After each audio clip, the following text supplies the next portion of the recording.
ভৌতিক প্রাসাদ। বাংলাদেশের এক প্রত্যন্ত গ্রামে ছিল এক পুরনো জমিদার বাড়ি। শতাব্দী প্রাচীন এই প্রাসাদটি ছিল রাজকীয়, কিন্তু এখন শুধুই ধ্বংসস্তূপ। লোককথা বলে রাত নামলেই এখানে কিছু অদ্ভুত ঘটনা ঘটে।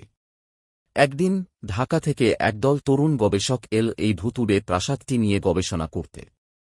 গ্রামের মানুষ সাবধান করেছিল, রাতের বেলা ওখানে যেয়েন না।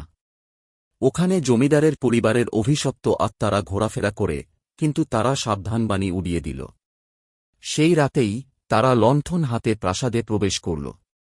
দেয়াল জুড়ে ছোপ ছোপ রক্তের দাগ, ছাদের কাঠের পাটাতন থেকে হালকা কান্নার আওয়াজ আসছিল। হঠাৎ করেই শীতল বাতাস বয়ে গেল, আর দরজাগুলো আপনা আপনি বন্ধ হয়ে গেল। গবেষকদের একজন, রফিক, মনে হল কাউকে দেখতে পেয়েছে। একটি সাদা শাড়ি পরা মহিলা, যার চোখ জোড়া ছিল শূন্য, গভীর ও ভয়ঙ্কর। সে চুপচাপ দাঁড়িয়েছিল, আর তার ঠোঁট থেকে রক্ত চুঁইয়ে পড়ছিল। ভয় পেয়ে সবাই ছুটতে লাগল, কিন্তু দরজাগুলো যেন পাথরের মতো শক্ত হয়ে গেছে। বাতাসে শোনা গেল একটা কর্কশ কণ্ঠ, এখান থেকে চলে যাও, না হলে তোমাদের আত্মাও এখানে আটকে যাবে। এক রাতের মধ্যেই তারা গ্রাম ছেড়ে পালিয়ে গেল।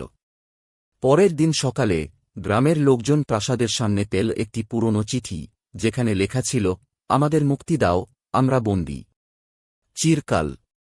আজও সেই জমিদার বাড়িটি অন্ধকার নামলে আত্মাদের ফিসফিসানিতে কেঁপে ওঠে, আর কেউই সাহস করে সেখানে পা রাখে না।